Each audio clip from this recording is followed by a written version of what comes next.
जाएगी 100 खाड़ वोट हैगा 150 कांग्रेस में चली जाए। शायद हमें ऐसा लगा है कि जब से देश आज़ाद हुआ है इतना पैसा कभी नहीं मिला जो हमारे माननीय शिवराज सिंह ने गोविंद राजपूत को भाजपा में आते ही कम से कम 20 करोड़ हमारे अकेले प्रॉपर सीवरा को दे। तो सिर्फ बातें हैं और स्टेज की घोषणा है, जमीनी स्तर पे काम नहीं हुआ। गोविंद सिंह को कौन जिंदगी भर रहने 3 साल बाद तो फिर चुनाव लड़ रहे, अब काम लग जाए पूरे दीपावली। हमारे भी झूठी बोल बोल के कांग्रेस को वोट लेते और वो भी कांग्रेस के पूछ में लगन न पाई आग और लंका सारी जल गई, भग गए निशाचर भाग। तो अब कमलनाथ जी उद्योगपति हैं कि पॉलिटिशियन? उद्योगपति हैं, उनको राजनीति से मतलब है। तो एक पाकिस्तान का निर्माण और करती कांग्रेस। दुनिया के सबसे बड़े और आधुनिक प्लांट में हर बारीक परीक्षण से गुजरकर साइंस, टेक्नोलॉजी एंड डिजाइन के अद्भुत मेल से बना है सोनालिका ट्रैक्टर। एक ऐसा ट्रैक्टर जिसमें है जबरदस्त पावर। सोनालिका ट्रैक्टर्स में है HTM इंजन जो दे ज्यादा माइलेज, ज्यादा पावर और ज्यादा स्पीड। हर किसान की आन बान और शान। तो जीत लीजिए ये दुनिया अपने सच्चे साथी सोनालिका ट्रैक्टर्स के साथ। सबसे कम डीजल, सबसे ज्यादा पावर और सबसे ज्यादा रफ्तार का ही नाम है सोनालिका ट्रैक्टर्स, साथ ही हर जीत का। तो फिर देर किस बात की है, आज ही संपर्क करें साक्षी ट्रैक्टर्स एंड मोटर्स, अधिकृत विक्रेता सोनालिका ट्रैक्टर्स, वीरेंद्र पूनम पटेल, कृषि उपज मंडी के आगे, खुरई रोड, सागर, मध्य प्रदेश।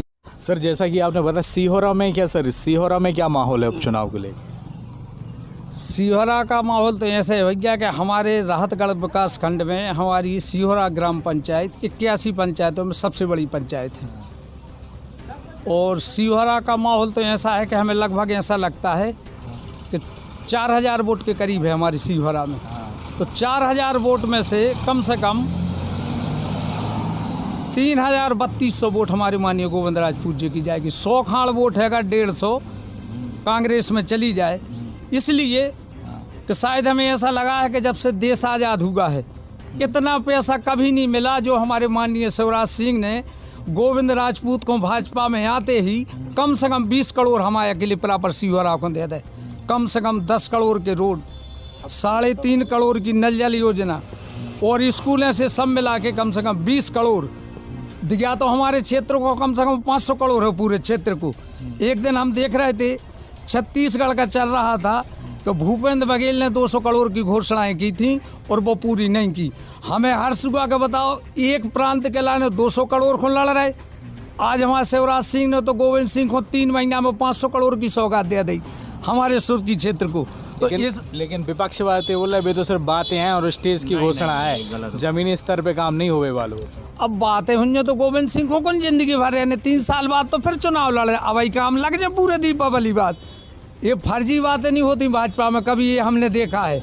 जो चीज़ तो हमारे देखे रहे, हमारे कांग्रेस में है सो जाके इतने झूठी कह के ए भैया कांग्रेस में वोट दो। अरे 10,000 कुटीर को मिलाते और मोदी पैसा दे तो 1.5 लाख कुटीर को। तो हमारे भी झूठी बोल बोल के कांग्रेस को वोट लेते और वो भी कांग्रेस के संगे नहीं थे, हमारे गोविंद राजपूत के संगे आते।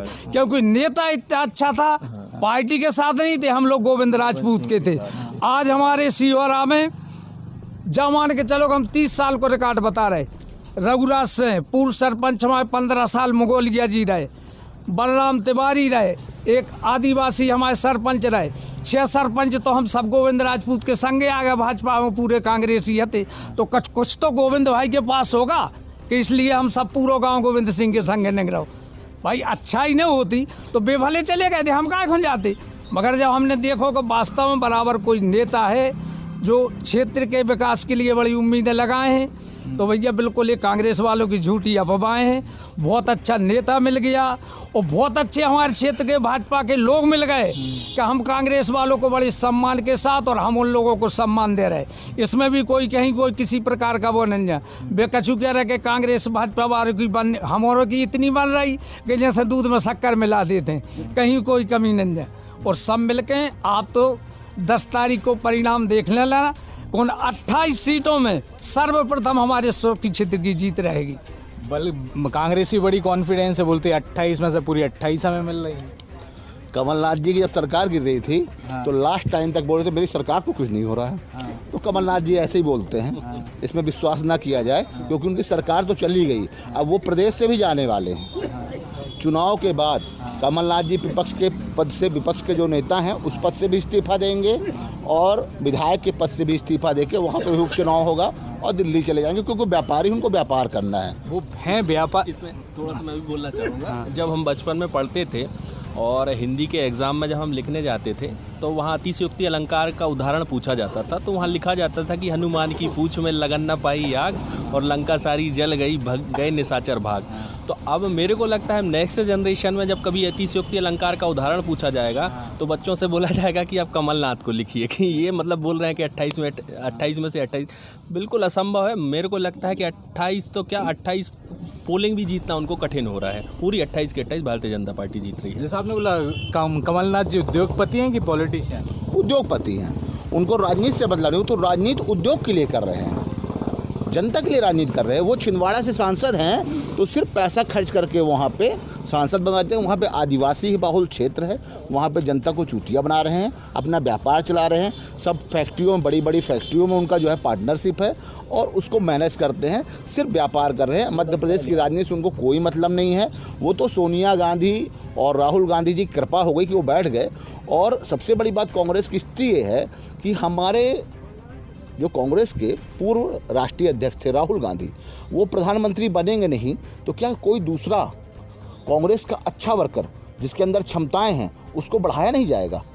इसी तरह सिंधिया जी को मध्य प्रदेश में, सचिन पायलट जी को राजस्थान में इन्होंने पीछे किया उनको कि अगर इनको बढ़ा देंगे तो राहुल गांधी बैक हो जाएंगे। तो कमलनाथ जी को, एक बुजुर्ग आदमी को बना दिया मुख्यमंत्री, जो कि आज युवा देश है। आज भारत युवा देश है और युवाओं की आवश्यकता है। आज भाजपा में आप देख लीजिए, हर युवा को राजनीतिक में ऊपर लाया जा रहा है, ऊपर बैठाया जा रहा है, क्योंकि युवाओं को लेकर साथ में चलना है। और कांग्रेस में वही बुजुर्गों को बैठाइए। कांग्रेस की राष्ट्रीय अध्यक्ष देख लीजिए, कांग्रेस के जितने भी मुख्यमंत्री हैं उनको देख लीजिए, सब बुजुर्ग बैठे हुए हैं। कौन सा युवा मुख्यमंत्री है? तो इनको युवाओं से मतलब नहीं है, इनको सिर्फ अपना चाल और चरित्र छुपा के चलना है। उसी की ये राजनीति कर रहे हैं और कांग्रेस को गर्त में ले जा रहे हैं। और निश्चित रूप से आने वाले समय में अब 15 साल तो और नहीं आएगी कांग्रेस सरकार, और केंद्र में तो बात ही ना करें। मोदी जी के द्वारा राष्ट्र में इतने अच्छे काम किए जा रहे हैं। धारा 370 को हटाने के लिए कितने प्रयास हुए, कितना क्या हुआ, और मोदी जी ने एक निर्णय में हटा दिया। कुछ नहीं हुआ, कहीं पे कोई दंगा नहीं, कहीं पे कोई फसाद नहीं।